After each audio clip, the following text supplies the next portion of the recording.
Hablemos ahora del manejo de la enfermedad de Crohn. En la anterior conferencia del diagnóstico les decía que el diagnóstico no era fácil. Bueno, el manejo de la enfermedad de Crohn algunas veces es un tanto complicado, pero haciendo equipo con todos esos especialistas que nos acompañan dentro de ese equipo multidisciplinario, logramos la meta de concluir si realmente estamos frente a un paciente con enfermedad de Crohn. La meta del tratamiento es la remisión profunda, como ustedes saben, y la remisión profunda incluye la combinación de la mejoría de los síntomas, la remisión clínica, la remisión libre de esteroides, la curación mucosa e incluso se está mencionando una curación histológica. La estrategia de tratamiento tiene que cambiar con la evolución de las metas.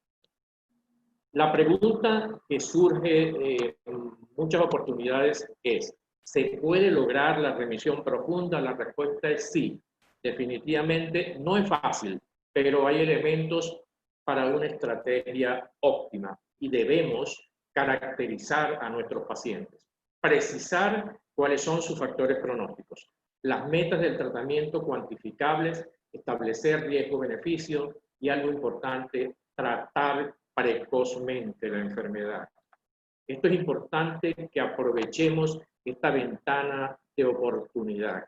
Realmente, cuando tratamos a nuestro paciente en esta fase de inflamación, sin haber evolucionado hacia un daño y hacia una enfermedad estenosante o penetrante, podemos cambiar el curso de la enfermedad de Crohn y brindarle a nuestro paciente esa mejor calidad de vida que todos buscamos para él. Esta lámina me la prestó nuestro amigo, el doctor Fernando Gomollón.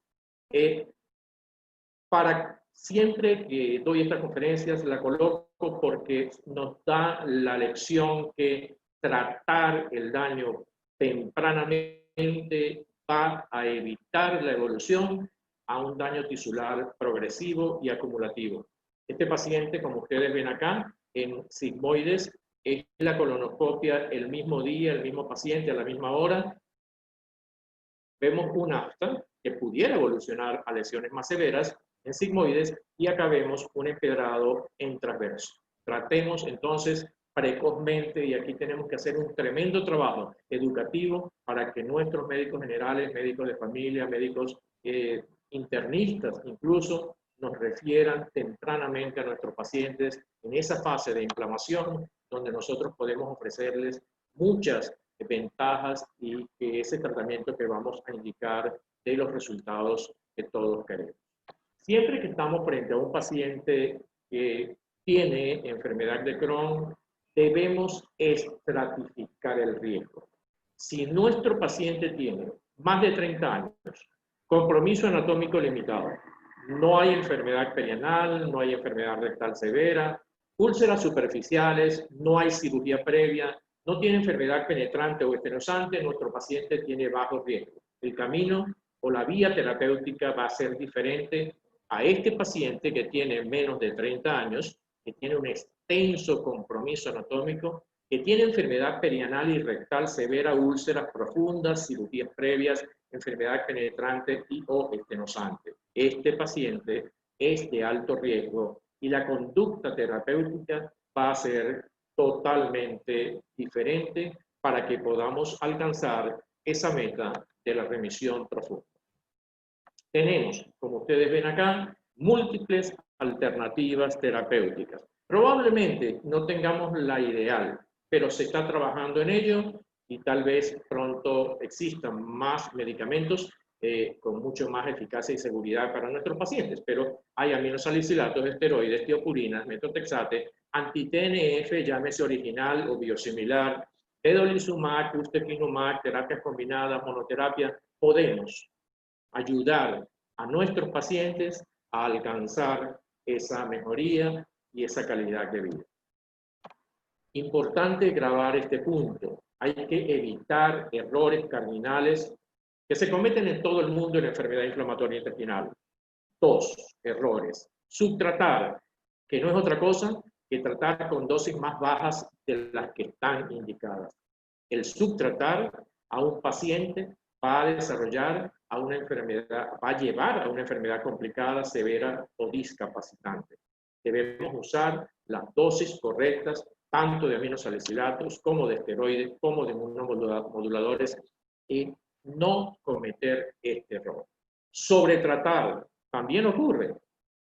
Un paciente que tiene un curso benigno no requiere terapia biológica. No toda la enfermedad inflamatoria intestinal requiere terapia biológica y algunas veces se incurre en ese tipo de error. Debemos recordar que la severidad de la enfermedad inflamatoria intestinal está determinada por el curso general de la enfermedad más que por la severidad de los brotes de actividad. Importante antes de pasar al manejo práctico del paciente con enfermedad de Crohn, vamos a recordar los efectos colaterales, y acá vemos este trabajo que compara budesonida con prednisolona. Fíjense que los efectos adversos con budesonida son significativamente menores que con la prednisolona. Debemos usar el esteroide el menor tiempo posible para evitar sus efectos colaterales. Y al tener budesonida, esa es una ventaja que va a disminuir significativamente la posibilidad de efectos adversos. En relación a los inmunomoduladores, sabemos que la satioprina tarda un tiempo en iniciar su mecanismo de acción. Hay una demora que acá vemos que puede estar entre los 3 y los 4 meses, por lo que no es aplicable en enfermedad severa, y en estos casos vamos a requerir una terapia puente que puede ser los esteroides, por ejemplo. Con inmunomoduladores, ¿qué parámetros de laboratorio controlar? Por favor, no hagamos esto. Debemos hacer hemograma, enzimas hepáticas, amilasas en casos de sospechas de pancreatitis como complicación. ¿Cuándo hacemos estos controles? Al diagnóstico, semanalmente hasta la 6ª semana, luego a los 15 días, luego mensual por 6 meses y posteriormente de forma trimestral. ¿Cuándo suspender los inmunomoduladores o reducir la dosis? Si los leucocitos están menos de 3.500, si las plaquetas menos de 120.000, las enzimas hepáticas se alteran 2.5 veces lo normal. Hay clínica de pancreatitis, dolor abdominal, vómitos, náuseas, la amilasa está alterada. Hay reacciones alérgicas como rash, fiebre y artralgias. Y otra pregunta, ¿cómo reiniciar el inmunomodulador? La respuesta, cuando lo suspendimos por hallazgos de laboratorio, vamos a indicar ahora el 50% de la dosis previa diaria. Pero en casos de alergia y de pancreatitis es preferible cambiar por otro inmunomodulador para evitar la posibilidad de desencadenar un nuevo cuadro de pancreatitis. Presentamos entonces ahora una propuesta que hace recientemente, en el 2020, la Asociación Americana de Gastroenterología, tanto en el paciente con bajo riesgo como en el paciente con alto riesgo. La propuesta en el paciente con bajo riesgo, entendiendo que el paciente con bajo riesgo es aquel que tiene úlceras superficiales, poca inflamación, lesión anatómica limitada sin cirugías previas a esteroides o inmunomodulador previo, que tiene un modesto impacto en su calidad de vida. Le vamos a hacer una evaluación completa con colonoscopia, radiología, enterografía, cápsula endoscópica en el caso que esté indicada. La idea es confirmar la ausencia de hallazgos de alto riesgo. 2 vías: el paciente asintomático y el paciente sintomático. El paciente asintomático fue una detección incidental. Realmente esto es un escenario muy poco frecuente. Vamos a tratar a nuestro paciente con enfermedad de Crohn, enfermedad leve o moderada, sintomática. Hacemos una terapia de inducción y podemos usar en enfermedad de Crohn de ileum, budesonida, 9 miligramos día. Y en enfermedad de Crohn colónica podemos usar prednisona o sulfasalacina 3 a 6 gramos al día. Nosotros preferimos los aminosalicilatos como la mesalacina, que tiene menos efectos colaterales que la sulfasalazina. La pregunta, ¿hay remisión? Qué bueno. ¿Qué hacemos ahora? Unas recomendaciones es que este paciente que tiene enfermedad leve y que está en remisión ahora, luego de este tratamiento de inducción, lo dejamos sin terapia de mantenimiento, o cuando se trata de enfermedad colónica, podemos seguir usando el aminosalicilate. Hay que tener mucho cuidado con este punto porque las recaídas en enfermedad de Crohn se presentan en un porcentaje considerable de ellos. De todas formas, hay que individualizar los casos y poder, en conjunto con el equipo multidisciplinario, el paciente, que es el personaje más importante, decidir si lo dejamos sin terapia durante un tiempo, pero vamos a hacer evaluación periódica clínica bioquímica con proteína C reactiva, calprotectina, endoscopia cada 6 meses, puede ser el primer año, luego cada 2 años, continuamente evaluando la ausencia de enfermedad progresiva. Datos de enfermedad de alto riesgo, como por ejemplo recaídas frecuentes, más de un tratamiento con budesonida en el lapso de 2 años, esto lo convierten en un paciente de alto riesgo y hay que tratarlo entonces como tal. El otro punto del algoritmo es no hubo remisión después de esa inducción con budesonide o con aminosalicilatos, si fue enfermedad colónica, el paciente no tuvo remisión. ¿Qué hacemos? Debemos reevaluar los síntomas. Si se trata realmente de bajo riesgo, tal vez mejoró la endoscopia, pero continúa con los síntomas. No olvidemos la sobreposición de algunas patologías. Y en este caso es importante recordar que puede haber sobreposición de intestino irritable en pacientes que tienen remisión endoscópica, pero continúan presentando síntomas que reúnen los criterios de Roma para el intestino irritable. Hay un 30-40% de pacientes que pudieran tener esta sobreposición. No olvidemos esto. Si por el contrario no hay bajo riesgo y el paciente tiene ya el comportamiento de alto riesgo, pasamos entonces a tratarlo con el siguiente algoritmo de el paciente con alto riesgo, que lo vamos a dividir en 2 grupos. Riesgo de complicaciones relacionadas con la enfermedad, con la severidad de la enfermedad, y el riesgo de complicaciones relacionadas con el tratamiento, las comorbilidades que ese paciente pueda tener. En el primer grupo, riesgo de complicaciones relacionadas con la severidad de la enfermedad, entiéndase severidad, el gran daño estructural, la alta carga inflamatoria, el alto impacto en esa calidad de vida. Podemos utilizar una terapia de primera línea como infliximab o adalimumab en combinación con teopurinas o metotrexato. Cuando hay mayor carga de inflamación, mayor severidad de la enfermedad, enfermedad perianal, manifestaciones extraintestinales severas, obesidad, infliximab está más indicado que adalimumab y la terapia combinada más indicada que la monoterapia. Si hay comorbilidades significativas o existe la contraindicación de un anti-TNF, podemos utilizar la monoterapia con ustekinumab. Una segunda línea pudiera ser en pacientes con exposición previa a infliximab o adalimumab, el ustekinumab en combinación con teopurinas o metotrexato. O un segundo anti-TNF. Puede considerarse en pacientes con pérdida de respuesta por inmunogenicidad al primer anti-TNF o por intolerancia, aun cuando hay trabajos que reportan que el paciente que falla al primer anti-TNF tiene un riesgo elevado de fallar con el segundo anti-TNF.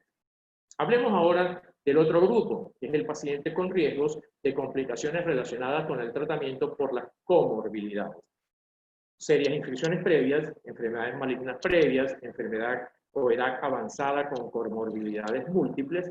Si este paciente tiene una enfermedad moderada, una terapia de primera línea puede ser el uso del vedolizumab, que de acuerdo con los estudios, entre ellos el Géminis, dice que hay la probabilidad de pocos efectos colaterales. Una terapia de segunda línea pudiera ser la monoterapia con ustekinumab. Si nuestro paciente tiene enfermedad severa, usar terapia de primera línea, ustekinumab, o como segunda línea, la monoterapia con infliximab o adalimumab o vedolizumab en terapia combinada. Estos son dos algoritmos bastante prácticos, tanto para el manejo de la enfermedad de Crohn de bajo riesgo como para el manejo de la enfermedad de Crohn de alto riesgo. Cuando pasamos a la terapia de mantenimiento, no olvidemos estos puntos. Si la remisión se encontró con esteroides, se deben considerar las tiopurinas o metotrexate como terapia de mantenimiento. Azatioprina es una buena opción para el mantenimiento en enfermedad severa. Debemos perder el miedo a la azatioprina. La azatioprina, sobre todo en nuestros países latinoamericanos con la situación económica que vivimos, es un buen recurso farmacológico siempre y cuando llevemos un control estricto de laboratorio y de todos esos parámetros que debemos evaluar. Si la remisión se consiguió con el anti-TNF, el mantenimiento se debe continuar con el anti-TNF. La pregunta, ¿terapia combinada o monoterapia? El estudio SONIC nos da la respuesta y aquí vemos cómo la combinación de infliximab más azatioprina logró la cicatrización de la mucosa a la semana 26 en esta investigación de una forma significativa en comparación con la monoterapia. Y este otro estudio también nos reporta los beneficios de la terapia combinada. Nos dice que al comparar esta terapia con la convencional, vamos a tener menor cantidad de cirugías, el doble de cicatrización, menor uso de esteroides y una remisión mucho más importante que la que se logra con la terapia convencional. Son elementos estos bastante valiosos para apoyar la terapia combinada. Pero aquí surge una pregunta, ¿por cuánto tiempo? Ahí debemos individualizar a nuestros pacientes y seleccionar el riesgo. Pudiera ser que utilicemos la terapia combinada en pacientes jóvenes y en pacientes de edad avanzada durante 1 o 2 años. No hay acuerdo exacto en relación al tiempo, pero va a depender de la individualización de los casos.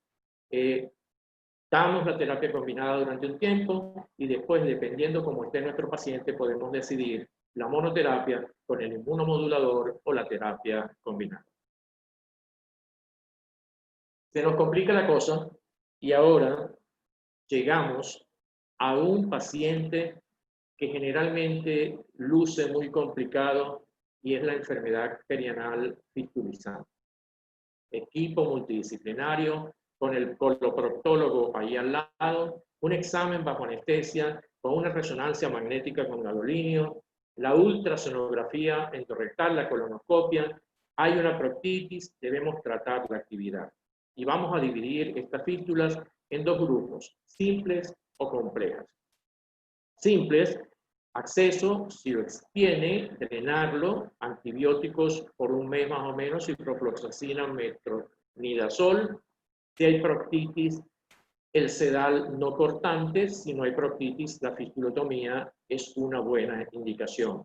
Ante la falla, vamos a tratar como una úlcera, como una fístula compleja, drenaje de accesos si existen, eventual dilatación de la estenosis, antibióticos por 1 mes con ciprofloxacina más metronidazol, colocación de un sedal flojo, tratar la actividad, puede ser con el anti-TNF en terapia combinada.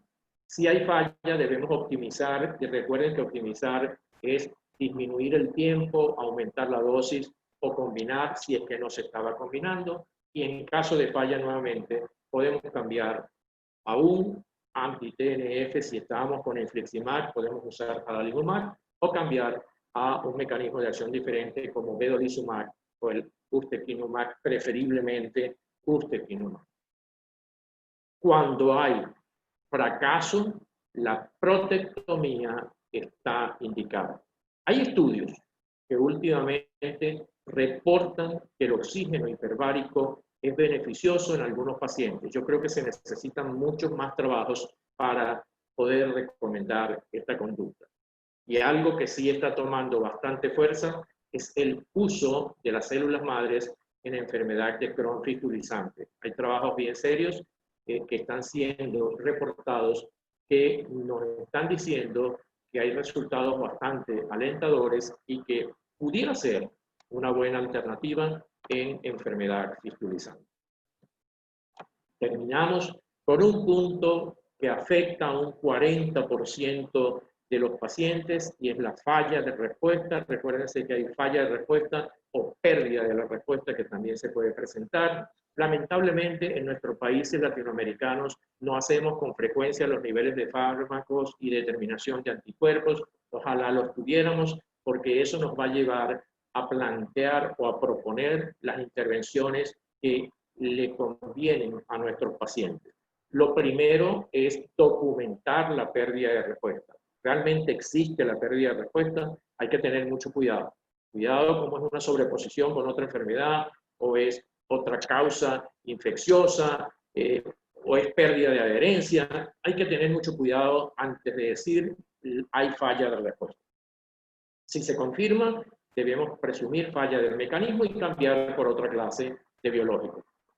Luego, también se plantea la intensificación del tratamiento, ya que algunos pacientes requieren altas concentraciones.